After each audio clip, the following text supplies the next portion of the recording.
하나님 말씀은 사무엘하 22장 1절에서 13절까지의 말씀입니다. 사무엘하 22장 1절에서 13절입니다.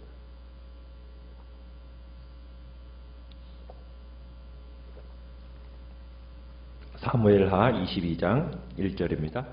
여호와께서 다윗을 모든 원수의 손과 사울의 손에서 구원하신 그날에 다윗이 이 노래의 말씀으로 여호와께 아뢰어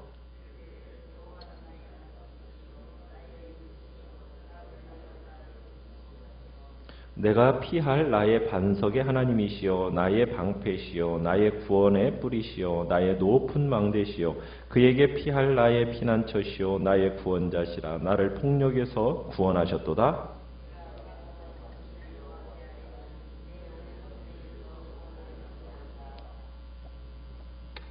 사망의 물결이 나를 애우고 불의의 창수가 나를 두렵게 하였으며 내가 환난 중에서 여호와께 아뢰며 나의 하나님께 아뢰었더니 그가 그의 성전에서 내 소리를 들으시며 나의 부르짖음이 그의 귀에 들렸도다.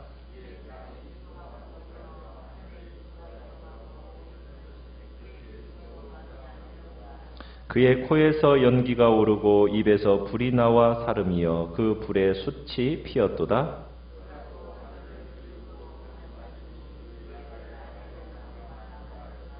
그룹을 타고 나르시며 바람날개 위에 나타나셨도다.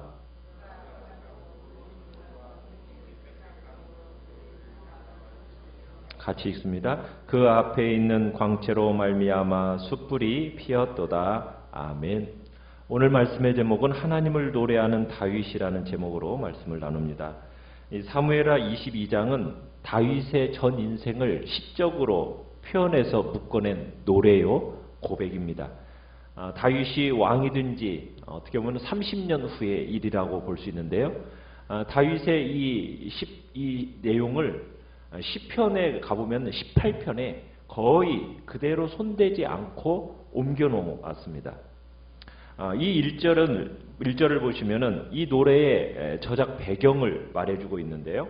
여호와께서 다윗을 모든 원수의 손과 사울의 손에서 구원하신 그날에 다윗이 지은 여호와 찬양가입니다. 그러니까 다윗의 이 시는 자신이 과거에 거둔 승리에 대한 어떤 자만이나 자기 성취나 여기에 도취된 내용이 아닙니다. 뭘 하는 내용이에요? 하나님을 찬양하는 내용이 주를 이루고 있습니다. 그러니까 다윗이 거둔 승리는 여호와 하나님이 베푸신 구원이라는 거죠. 그러니까 다윗은 자신의 사울에 대한 승리, 또 주변 어떤 사방 대적들에 대한 승리, 이것은 여호와 하나님의 정의로운 세계 통치의 산 증거이고 자신의 승리는 하나님의 승리다, 이렇게 선포하고 있는 겁니다. 그래서 다윗 자신에게 영광을 돌려지는 게 아니라 누구에게 영광을 돌리고 있습니까? 하나님께 영광. 이것이 이 시의 특징입니다. 다윗의 역사는 바로 하나님 중심적 평가라는 것을 우리가 보게 되는 겁니다. 그러니까 다윗은 하나님의 손이 모든 것을 이루신 것을 인정하면서 어떤 교만한 함정에 빠지지 않고 넘치는 감사로 승리의 영광을 모두 다 하나님께 돌리고 있습니다. 우리 모든 성도가 성취의 순간에 배워야 할 어떻게 보면 찬양의 미학이라고 할 수 있겠습니다. 자, 2절, 3절을 보시면은 자신을 구원하신 그 여호와 하나님에 대한 다양한 시적 은유를 이렇게 말해주고 있는데요. 여기서 다윗은 하나님께 대하여 무려 10개의 고백을 쏟아놓고 있습니다. 자, 여호와 하나님을 뭐라고 이렇게 하고 있는지 2절부터 보시면 나의 뭐예요? 반석, 또 요새, 그 다음에 건지시는 자, 반석, 또 방패, 구원의 뿔, 망대, 또 피난처, 구원자, 이렇게 노래를 하고 있어요. 그러니까 다윗이 사울을 피해서 도망다니던 그 시절에 광야 생활의 그 경험을 반영한 이 표현들은 어떻게 보면 하나님께 대한 체험적인 신앙 고백을 지금 담고 있습니다. 그러니까 인격적인 체험, 삶에서 녹아진 어떤 신앙 고백이라는 것을 우리가 알 수 있는 거죠. 그러니까 다윗이 어려웠던 이 시절이 바로 이 신앙 고백이 응축된 시기라고 우리가 볼 수 있습니다. 그러니까 우리 성도에게 있어서 어려운 시기, 고난의 시기는요, 머리와 입술의 지식을 자신을 내면화하고 생활화하는 그런 시기라고 볼 수 있는 겁니다. 그러니까 하나님은 개념이 아니라는 거죠. 우리의 삶에 직접 역사하시는 분이라는 것을 정말 삶 속에서 신앙 고백적으로 나타내 보여주는 시기가 어떤 시기라고요? 고난의 시기라는 겁니다. 그리고 그 시기에 하나님 앞에 순종함을 원하시는데 그 순종함으로 말미암아 하나님을 더욱 깊이 알아갈 수 있는 기회, 그게 바로 고난의 때라는 것을 우리로 하여금 말하고 있는 겁니다. 이 다윗은 위기의 때마다 어디로 피했습니까? 하나님께로 피했어요. 그랬더니 하나님께서 다윗에게 피할 수 있는 큰 바위가 되어주시기도 하시고 요새가 되어주시기도 하시고 방패가 되어주시기도 하셨다는 겁니다. 여기서 반석과 요새라는 이 의미는 다윗이 유대 광야에서 도피 시절에 어떤 지형지물적인 어떤 엄폐물이나 은신처를 가리키기도 합니다. 다윗이 실제로 아둘람 굴 그 속에 들어가서 장기간 은신한 적이 있었거든요. 그러니까 유대 광야에서 만나는 그 바위 굴들이 정말 다윗에게는 반석이었고 요새였던 겁니다. 정말 뙤약볕 아래에서 몸을 숨길 수 있는 최적의 장소들이 바로 바위들이었고 그리고 그의 요새처럼 그렇게 자기를 보호해 줬던 겁니다. 이 3절의 2절을 이제 3절이 다시 한번 부연해 주고 있는데요.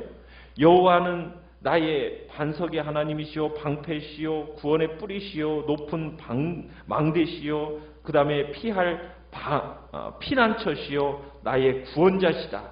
그러면서 폭력에서 구원하신 하나님이시다라고 얘기하고 있습니다. 여기서 구원의 뿔이라고 얘기하는데 이것은 여호와 하나님의 능력, 권세, 이것을 은유적으로 표현한 말입니다. 그러니까 다윗이 왕위에 등극함에 있어서 엄청난 대적자들의 그 폭력에서 하나님의 구원을 맛보는 경험들로 가득 찬 구원사였다라는 것을 지금 얘기하고 있는 겁니다. 여호와, 그분은 나의 반석이시다. 어떤 적이나 어떤 위험으로부터 더 이상 접근할 수 없도록 딱 눈에 보이지 않지만 하나님이 나의 뭐가 되어주신다? 보호막이 되어주신다. 그러니까 그 보호막을 어떤 위험도 넘어설 수가 없는 겁니다. 마귀가 아무리 우리를 찍어내려고 하더라도 찍어낼 수가 없는 거예요. 왜요? 우리의 눈에 보이지 않는 하나님의 보호막이 우리를 보호해 주시기 때문입니다. 하나님께서 어디든 우리를 찾아오셔서 우리를 어려움에서 건져주십니다. 그래서 하나님은 우리의 구원자가 되시고 하나님은 우리의 구원의 뿔이 되시는 거예요. 자, 그런데 이러한 하나님의 구원은요, 어떻게 해서 이루어지게 되느냐? 바로 4절에 가보면은 다윗의 간절한 부르짖음에 대한 응답이었다. 이렇게 얘기하고 있습니다. 그러니까 비참한 공경에 빠진 이 다윗이 그 환경에 대해서 어떤 숙명론적인 체념에 빠지지 않았습니다. 하나님의 간섭을 호소하고 있습니다. 다윗은 먼저 자신을 택하신 여호와 하나님, 자신의 찬양을 받으실 하나님, 그 하나님께서 원수들로부터 자신을 구원하실 것을 믿은 겁니다. 그러면서 그 하나님 앞에 뭐 하고 있어요? 아뢰고 있어요. 그 하나님께서 자신을 구원하실 것을 믿고 신뢰하며 그 하나님 앞에 간섭을 기다리며 부르짖고 있는 겁니다. 그때 상황이 어떤 상황이었는지 다윗이 당한 공경이 5절에 보면 뭐라고 표현을 하고 있습니까? 사망의 물결, 또 불의의 창수, 이렇게 얘기하고 있어요. 그러니까 이 표현을 보면은 물결, 창수, 그러니까 다윗이 처한 그 위험이 마치 물에 빠져가지고 막 허우적거리는 사람의 모습을 지금 그려주고 있어요. 그러니까 다윗이 경험했던 사망의 물결이라는 것은 지금 다윗을 죽음으로 몰아가는 어떤 압도적인 대적들을 의미합니다. 불의의 창수도 마찬가지입니다. 다윗을 모해하고 막 죽이려는 극악한 불의의 세력들을 의미합니다. 그러니까 사울에게 쫓기는 그런 상황에서 사망의 물결과 불의의 창수가 에워싸여서 지금 죽음을 맛본 시기, 지금 그것을 표현해주고 있는 거예요. 사망의 물결이 자신을 에워싸고 불의의 창수가 자신을 두렵게 할 때 하나님께서 다윗을 구원하신 겁니다. 이런 위기 속에서 다윗은 뭘 했다고요? 하나님께 아뢰었다고요. 간구했다고요. 그랬더니 하나님으로부터 구원을 경험하게 됐다는 겁니다. 6절, 7절도 마찬가지입니다. 자, 6절에서 유사한 시상이 이어져 가고 있는데 스올의 줄이 이렇게 얘기하고 있죠. 스올의 줄이라는 건 뭐냐면 죽은 자를 결박하는 줄입니다. 그래서 다시 산자의 땅으로 돌아갈 길을 막아놓는 한계 상황, 이게 이제 스올의 줄이에요. 사망의 올무라는 것도 마찬가지인데 사망의 덫, 한번 이 덫에 빠지면은 생還가능성이 제로입니다. 그러니까 짐승이 산길을 가다가 덫에 걸려요. 그러면 덫에 걸렸을 때 아무리 몸부림을 치고 밧줄을 물어뜯어도 도저히 살 길이 없는 상황을 지금 이렇게 사망의 올무라는 것으로 표현하고 있습니다. 그러니까 올무에 딱 걸린 짐승이 서서히 죽어갈 수밖에 없는 모습을 지금 보여주고 있는 거예요. 마치 끝없는 웅덩이, 늪에 빠져 있어가지고 혼자 빠져서 아무리 소리를 질러도 건져줄 사람이 없는 그런 상황. 막 결국 혼자 몸부림치다가 서서히 빠져 죽을 수밖에 없는 그런 죽어가는 과정을 지금 이렇게 표현하고 있는 겁니다. 얼마나 두렵고 비참한 모습입니까? 다윗이 이런 표현도 했었거든요. 유대 광야를 도망다니던 시기에 자신과 사망 사이에는 한 걸음밖에 안 된다, 이런 표현을 썼었어요. 그만큼 죽음의 위기를 느끼면서 도망다녔던 사람이 바로 다윗입니다. 꼼짝할 수도 없었던 그런 상태 속에서 죽기 직전의 상태까지 그렇게 갈 때가 여러 번 있었거든요. 그럴 때 마음속 깊은 곳에서부터 절망과 좌절이 찾아왔어요. 아, 이런 식으로 결국 꼼짝 못하고 죽게 되는가? 여러분, 그런 상황 속에 올 때 우리 믿는 자들은 어떻게 해야 됩니까? 환난 중에 어떻게 했다고요? 7절에 내가 환난 중에 어떻게 했어요? 여호와께 아뢰며 나의 하나님께 아뢰었다. 하나님께 간구한 겁니다. 온 힘을 다해서 부르짖으면서 기도를 한 겁니다. 그랬더니 여호와 하나님께서 다윗의 간구를 어떻게 해주셨습니까? 들어주셨습니다. 성도의 부르짖는 기도, 강력한 응답을 가지고 옵니다. 하나님은 자기 백성들이 부르짖으며 그들에게로 달려오시게, 부르짖으면 그들에게로 달려오시게 되어 있는 분이 여호와 하나님이십니다. 그분이 그것을 어디에서 들으셨다고요? 그의 성전에서 들으시고 응답하십니다. 성전은 환난당한 자의 간구를 들으시고 응답하시는 성소입니다. 성전은 세상의 악에 의해서 공격당한 어떤 가련한 영혼들의 아우성을 정말 하나님께 올려드리는 영적 송신소요, 중개탑 같은 역할을 하는 것이 바로 성전입니다. 7절에 여호와 하나님 앞에 그렇게 부르짖음이 누구의 귀에 들렸다고요? 하나님의 귀에 들렸다. 하나님의 귀에 들렸다. 하나님은 다윗의 원수를 심판하심으로써 그를 구원하십니다. 그러면서 이제 8절에서부터 20절까지는요, 이 여호와의 기도의 응답으로 온 하나님의 구원을 이야기해주고 있습니다. 그러니까 하나님의 응답이 어떻게 나타나고 있느냐? 하나님의 어미로운 임재의 모습으로 나타나고 있습니다. 마치 출애굽의 기적과 같은 모습. 하나님의 나타나심을 그 출애굽의 기적과 같은 모습으로 배경 삼아서 얘기하고 있어요. 하나님이 능력 있게 임하신다라는 것을 힘차게 묘사하고 있습니다. 그래서 어떻게 묘사를 하고 있습니까? 8절에 보니까 땅이 진동하고 떨며 하늘의 기초가 요동하고 흔들렸으니 그의 진노로 말미암음이로다. 그러면서 지진과 불과 연기, 마치 하나님의 강림을 명백하게 지금 증거하고 있는 겁니다. 11절에 가보면은 그룹이라고 얘기하고 있죠. 그룹은 뭘 얘기하고 있는지 아시죠? 그룹은 천사입니다. 천사. 그룹 천사를 타고 날고 바람 날개를 타고 강림하시는 여호와 하나님의 신연을 묘사하고 있습니다. 그러니까 하나님은 하늘을 가르고 그룹 천사들을 타시고 바람 날개로 날아 강림하신 하나님. 여호와의 신성을 옹이하는 천사인 이 그룹으로서 하나님의 거룩한 명령을 실행하는 이 그룹 천사들, 지금 그것을 얘기하고 있는 겁니다. 그래서 하나님은 천둥, 번개, 우박을 다 동반하셔서 자기를 드러내시고 있습니다. 12절, 13절에 가보시면은 그분은 여호와의 창조자로서의 어떤 절대적인 주권을 강조하고 있습니다.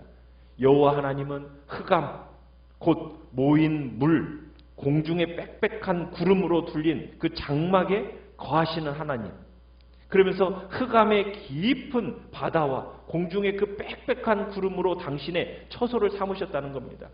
그러면서 혼돈의 세력을 제압하시고 당신의 안식처를 삼으신다는 것을 얘기하면서 여호와의 그 광채가 혼돈의 세력, 어두움의 세력을 격파한다라는 것을 지금 보여주고 있습니다.